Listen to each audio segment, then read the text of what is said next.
Welcome to another episode of Don't Shoot the Messenger. Myself, Culturecams. It's episode 6.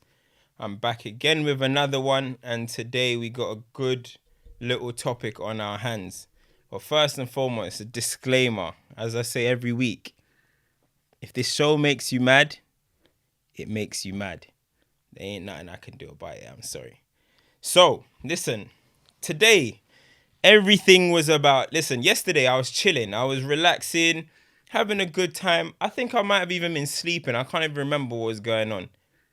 Then I go into my group chat, and in my group chat I had someone saying, "Oh, they're coming for Cam." And I'm like, my boys are talking about me in my chat, and I'm like, what are you guys on about? Like, what's going on? Then I go onto Instagram and I see Threesixtytv. They had posted a video of me saying that Kante is declining, blah, blah, blah. And they posted it with the stats of, and I'm going to read what the stats were so everyone knows where we are, just in case you didn't see it. So they posted, N'Golo Kante for Chelsea in the Premier League, most recoveries, most duels won, most interceptions, most tackles. He now has the most interceptions in the Premier League. Sensational. So then they posted it with me saying that he's declining. I said, thoughts, I'm gonna let the comments deal with you, yeah? I'm gonna have to keep drumming it because he's declining, fam. Kante's role at Chelsea is redundant, fam. Can I ask you a question? Role. He's got no role. I'm seeing centre midfielders having a joy over there, and I'm gonna read because you know what I mean. Everyone doesn't want to do by the eye test, so sometimes I gotta bring stats. Kante yesterday, 13 times he lost possession. So if he's gonna be a centre mid controller, I guess, if you want to say that, he's not doing that job well. 77% pass accuracy, 2 tackles. This is Mr. Ball Recoverer. 2 tackles yesterday, yeah? And he made 3 fouls. He fouled more times than he tackled. And if people want to say, oh, you know, he's playing in this box-to-box role where, you know, he's a bit more attacking, he made 0 key passes. So Kante really is just running around. And then, like little sheep, the comments came flocking along. 200 comments of abuse. 200 comments of, this guy doesn't know what he's talking about, blah, blah, blah. So everyone loved the stats. I'm guessing all these stats impressed everyone. They made everyone happy. So I thought, okay, let's do a stat show then. Today, we're going to do a stat show because stats matter so much to everyone. Without context, remember, without context, we're going to do a stat show without context today. So my thing is, the thing about stats is there's stats and eye test. Me, I like eye test. I like to look at a player. Do I like this player? Is his stats good? Yeah, but do I see something else? Do I see a fault in his game? Or do I see something that's underrated in his game, etc.? That's how I like to look at it. And I use stats then to back up what I'm seeing, the eye test. So that's the context. Let's say, for example, Gareth Southgate today or yesterday came out and said he didn't call up Jack Grealish because he wasn't producing the numbers, but this season he's producing numbers, so that's why he's calling him up. He's comparing his numbers to Rashford and Sterling and etc. If you judge Jack Grealish on stats, he's going to fall way below. Way below. He's not going to score as many goals as Rashford. He's not going to score as many goals as Raheem Sterling. Does that mean he's not as good as a player? No, because you got to watch some players. You got to watch players like Jack Grealish with the way he influences the game, or Iniesta or Xavi. We can go on for ages. Gerrard was scoring all these goals. Lampard was scoring all these goals. They're not chatting to Xavi. They're not chatting to Iniesta as players. But the stats will show you that they probably complete more long balls. They score more goals. They get more assists. They do this. They do that. But that's not how you just judge a player if you're just going to do it off stats. But listen, I thought because everyone lapped it up, everyone was talking about because of those stats, everyone was telling me that you're wrong. Kante's not declining. Whatever. Remember, this is just my opinion, right? Cool. Everyone was saying it's wrong. First and foremost, I'm going to talk about those stats that were mentioned. Who else in Chelsea is meant to have the most recoveries, most duels, most interception, most tackles? Mason Mount? Kai Havertz? Is Kai Havertz meant to have more interceptions and more tackles? Of course N'Golo Kante is going to have, for Chelsea, of course he's going to have most of the defensive stats because that is his game. That is what he does. Once upon a time, Kante was seen as the best player in the world in terms of recoveries and in terms of just being in his position, right? He was elite. A decline for someone like Kante, you're still going to be a good player. You're going to be a decent player. You're not going to all of a sudden fall off the face of the earth. I never said that he's finished. Doesn't mean that you're going to be now producing stats like Lee Catamore or something. Of course, he's still going to have good stats because his level once upon a time was here. But I'm saying now it's dropping down and he's finding his role at Chelsea a little bit more difficult. So then those stats, I'm thinking, all right, I actually thought initially they were all for the Premier League when I saw them stats. So when I found out that that was just for Chelsea in the Premier League, it didn't really make a big deal to me. I mean, most recoveries, I expect that to be Kante. Most duels, I expect that to be Kante. I mean, who is it going to be? It's not going to be Jorginho because that's not Jorginho's role. It's not going to be Mount. It's not going to be any of them type of players. So the most interceptions in the Premier League, that's good. But for me, that's bread and butter with Kante. That's like, we all know Lionel Messi is declining. Let's be real. We know Messi is declining. But his level is still Messi's decline will still be the best in the world. But even if Messi's declining, am I going to be surprised if I see stats that Messi's got the most chances created? No. Well, that's bread and butter. That's bread and butter for Messi. That's bread and butter for Kante. Interceptions, that's bread and butter. That's what he was once the best in the world at. But I thought, okay, I'm still seeing people say to me, do you know what? Kante, he's the best. He's still the best in the league at what he does. He's this. When I started saying that Kante is declining, was around 18-19 season. So I think that was Sarri's season, if I'm correct, if I'm right. That was Sarri's season. I said, I'm not really seeing the Kante that I used to see. Injuries, getting older, blah, blah, blah. So that's when I first started saying that he's declining. By the way, I didn't hear anyone talking then. Have you guys waited 2 seasons to now open your mouth? Where were you in the last 2 years when I was saying that he's declining? There was no pushback. There was no, where are you now? Where's Cam? Blah, blah, blah, blah, blah. Chelsea played. The recent hype has now built up because Chelsea have played Burnley and Sheffield United, who was 0 wins between both of them. Both play a 4-4-2. So Kante's got the freedom of both pitches. But anyway, listen, not going to take anything away from him. Good few games. I've seen other games this season that he hasn't been so great in. But as I said, eye test, if you want to take stats, that's perfectly fine. But as I said, I've been talking about, do you know what? Let me get out my surgical gloves because, you know, like we're going into surgery now. Do you know what I mean? So let me get out the surgical gloves for this one. So going into operation time. Because everyone likes stats, right? So we'll pull out some stats today. Do you know what I mean? We'll pull out some stats without context, like how you guys like it. So, okay, let's go. So from when I said that he's not the best, it was 18-19 season, right? People told me he's still the best in his position because of those stats that were posted, right? Okay. So from 18-19 season, I'm going to talk about, because remember, I told you, people are saying he's the best in the world. He's the best in the league. Since 18-19, I'm going to do a comparison between Wilfred Ndidi and N'Golo Kante, right? Blocks for Wilfred Ndidi, 17. N'Golo Kante, 12. This is since the 18-19 season, by the way. Blocks, Ndidi, 17. Kante, 12. Interceptions, Ndidi, 167. Kante, 112. Tackles, Ndidi 276, Kante 139. Successful tackles, 169 for Ndidi, 73 for Kante.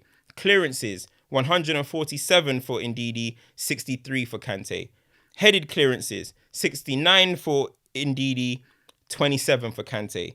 Aerial battles won, 222 for Ndidi, 54 for Kante.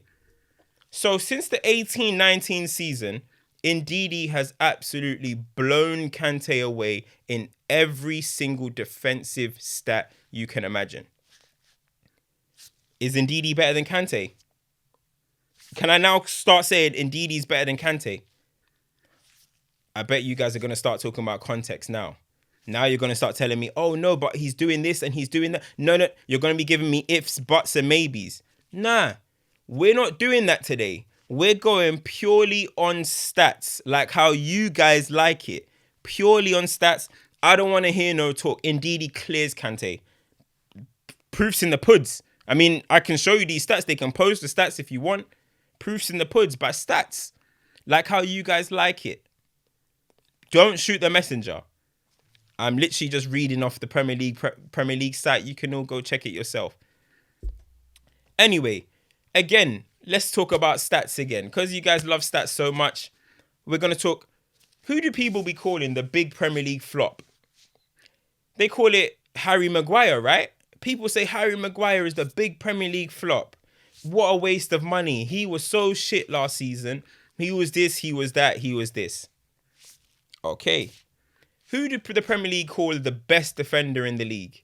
Best defender in the world? Virgil van Dijk, right? Let's talk stats again.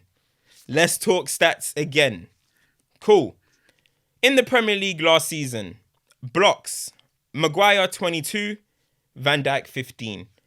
Interceptions, Maguire 72, VVD 40. Tackles, Maguire 37, Van Dijk 23. Successful tackles, Maguire 23, Van Dijk 12. Clearances, Van Dijk 162, Maguire 157. Headed clearances, Maguire 94, Van Dijk 83. Aerial battles won, Van Dijk with more aerial battles. So Van Dijk in 2 defensive categories last season outshined Maguire. But this is the Premier League's flop. So tell me how that works. Because, I mean, everything's about stats, right? So tell me how it works that Maguire's an 80 million flop, conceded 3 less goals than Van Dijk last season, got better stats in all defensive contributions except from 2 of them. Tell me how that works. Because VVD is the elite, right? He's the best in the world. And Maguire's the little flop that shouldn't have been playing for England. Oh, strip him off captaincy. According to you guys, stats is all that matters without context. So Maguire's not a flop. So I don't want to hear no one say Maguire's a flop. Because he outshined VVD apparently. Because without eye test and without context, that's what it tells me. So once again, the proof's in the puds. The stats are right there. Again, as I said, you guys can go on the Premier League site if you want and go and check it yourself. Go and check it yourself. Maguire, so that's Ndidi. Now we've come to the conclusion. Ndidi's better than Kante. Maguire's better than Van Dijk. That's what we've come to now because of stats. Thank you very much. Then we'll move on anyway. So, as I said about Messi, I touched on Messi. I said, with Messi, no matter what, you think he's declining, of course, because Messi's level was here. He was scoring 60 goals, 70 goals, whatever. You think he's declining. People, it's well documented that everyone is saying, look, you know, Messi's not what he used to be, blah, blah, blah, blah, blah. Last season, Kevin De Bruyne has been hyped up to the heavens. He's been given best player in Europe. He's been given this and that for best midfielder in Europe or whatever he was given. People are saying that he's going to be in the top 3 Ballon d'Or because he got 20 league assists. I'm going to read to you Messi's stats from last season. 44 appearances, 31 goals, 27 assists. We were hyping up Kevin De Bruyne getting 20 assists in the Premier League. Can I tell you that Messi got 25 goals, 22 assists in the La Liga in 33 games? But isn't it very obvious when you watch him that there's a little bit of a decline? So those stats, no matter what, because he's Lionel Messi, he's that standard, is what I'm trying to say about Kante. Yes, Kante will get interceptions, but is he the level that he used to be? In the last 2 years, now, is he the level, the Kante that you knew from Leicester, from Conte's season? Which is what I said. He's not, in my opinion. If you guys still think that because of stats, fair enough. I was looking at it like, that's why I didn't even reply. I was actually just laughing because I was like, people are really using these stats to back their point. But then with the same breath, they were getting angry that Southgate said that about Jack Grealish, about the stats. Oh, what, this is why England's rubbish. This is blah, blah. How can you judge Grealish by goals? But then weren't you guys in the post just before breading off stats? Guys, when we're going to use stats, you got to use eye eye test as well. Eye test is the most important thing. What did I do? In the last episode, I spoke about Bruno. I said Bruno needs to pick up his performances. He needs to do better because you see with me, I look at the eye test. I'm looking at what he needs to do on the pitch. You're losing the ball too much. You're not working hard enough in this area. You're not showing through it in this position. Come on, let's get a little bit more. But again, Bruno is a player that's often disrespected by rival fans. Even his own fan base have a lot of hate towards him. But hey, because we love stats so much, let's talk about Bruno's stats. So, since Bruno joined the Premier League, no Premier League player has registered more. No Premier League midfielder has registered more assists than Bruno with 10 since he joined the Premier League.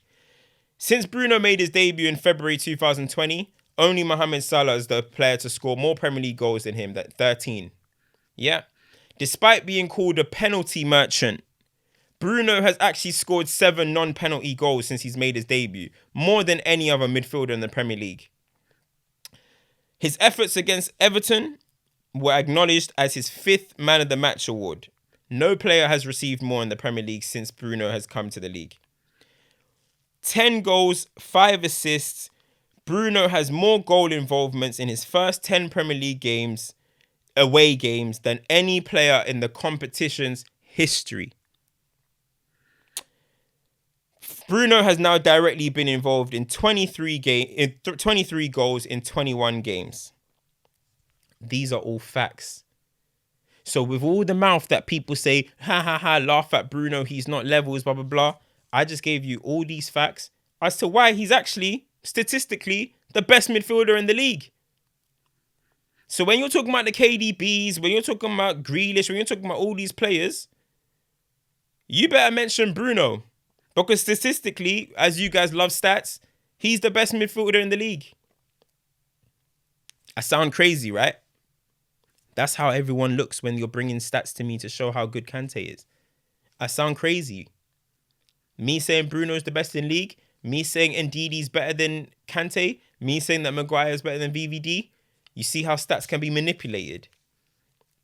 You see how stats can paint the wrong picture. And I mean, even since Fred joined the league, in interceptions per game, in tackles per game, he's higher than Kante's.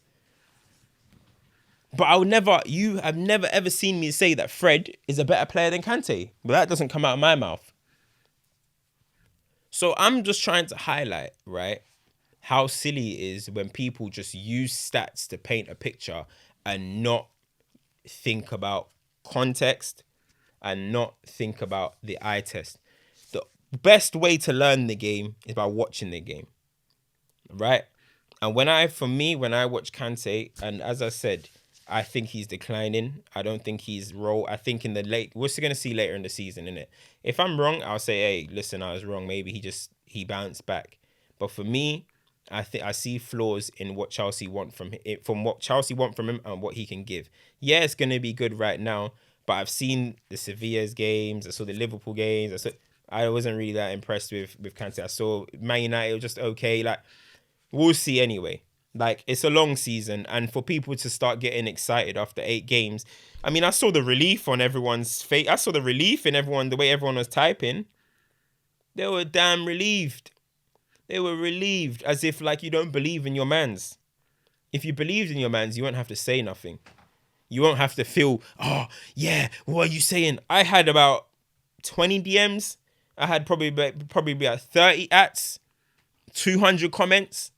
All about that. But as I've just said today, if we want to talk stats, we can manipulate stats all we like. And just to, because I always come well equipped. When I do a show, I always come well equipped. Do you know what I mean? And I just thought, do you know what?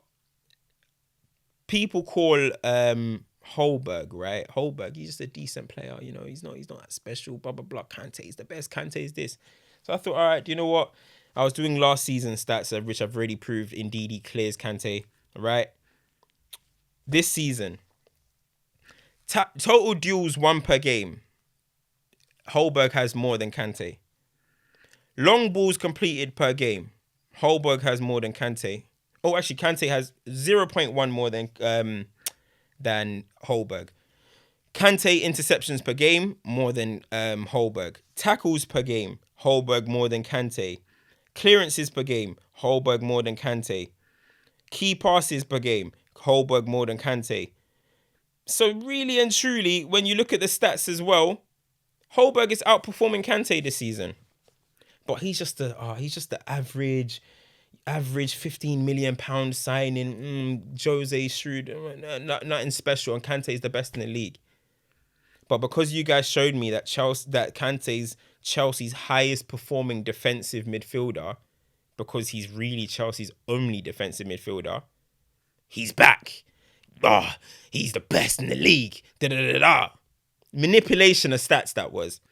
And 360 are criminals for that. 360 tried to bang on my head, with a manipulation of stats. But it's fine, because this is what this show is about. This is why I've got this show, so I can speak my mind and so I can free this type of stuff. So, in conclusion of this topic that we've had today, Ndidi is better than Kante. Maguire is better than Van Dijk. Holberg is outperforming Kante. And Bruno's the best midfielder in the league. Through stats, you can't argue with me. I'm sorry, guys. You want to argue with me. I know you do, but you can't. Because you know why? Because the proof's in the puds. Yeah? Don't shoot the messenger, as I said. If it makes you mad, it makes you mad. But anyway, let's move on from that. That's not all I wanted to talk about today. As I said, when it's international duty, I like to touch on a little bit of international matters and just a little bit of things that I'd be thinking about. And one of my things is I was seeing João Felix balling recently. He's going out of his mind. And it's good to see because he's a ridiculous talent in terms of like actual football player. He's a ridiculous talent, young player. Had a slow start last season, but people blamed it on Simeone. I was one of the people who thought Simeone is maybe not good for him, but I guess he's turned the corner. He's doing well. First time playing in the La Liga. Maybe that he's young, big price fee, so it happens. But it made me think about Portugal, right? Can anybody answer? Maybe we have Portuguese people watching. Why don't Portugal produce any strikers? Has anyone thought about that? Have you thought about that? That's true. Portugal don't have any good strikers pretty much in their history. Eusebio. I mean, was he a striker? Yeah. Okay, Eusebio, GOAT, whatever. One of the GOATs. But you got Ronaldo having to play up front. And then when you look at, from Eusebio to Cristiano Ronaldo, which is on the other ends of two planets, you got Helder Postiga, Nuno Gomez, Andre Silva. They haven't really produced strikers. Pauleta, he's not that good. He's not, was he just like another Morientes in that? Yeah, Pauleta. They haven't. Why can't Portugal produce strikers? Like, you guys Portuguese people produce wingers on end. I remember Simão, Figo, Nani, Ronaldo. Like, it's endless. Quaresma. Like, and then Portuguese people have ballers. Rui Costa, Deco, like Maniche. You guys have, Portuguese people have ballers. But when it comes to the they just can't produce any. Why is that? Is there something with is it promoted that only like wingers at youth level, or what is it? Because I remember when Andre Silva was coming through, the reason why there was a massive hype around him is because Portugal fell into a 9. I don't even know where that guy is anymore.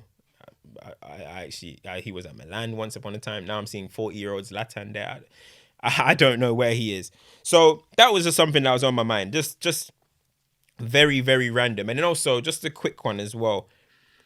I was talking to people. I was on Twitter. I was talking about it, and I was talking about Spain actually. And ain't it crazy how Spain went from kind of that fraud nation? They had ballers, Guti.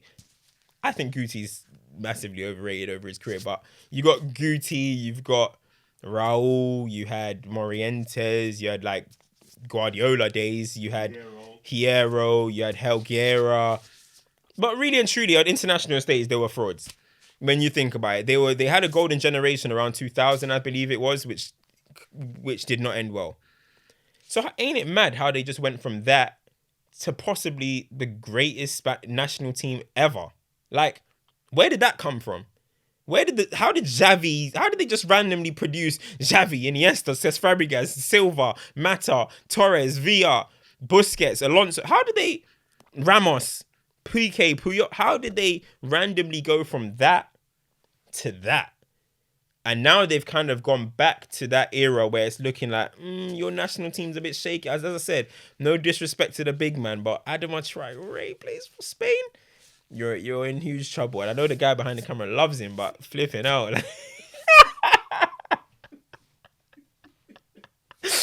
Hey, I ain't trying to be disrespectful, you know what I mean? But maybe with Ansu Fati, they got something going on. I was just talking before the show started about the top young players in the world, and Ansu Fati, hope he gets well soon, because what a ridiculous baller he is. But maybe he's going to bring it back. But yeah, they need to build around Ansu. Don't build around Adama, you know what I mean? Or don't build around them man there. You need to build around someone like Ansu. But I got something thrown at me, so we'll move on from that as well. I got something thrown at me by the production team, right?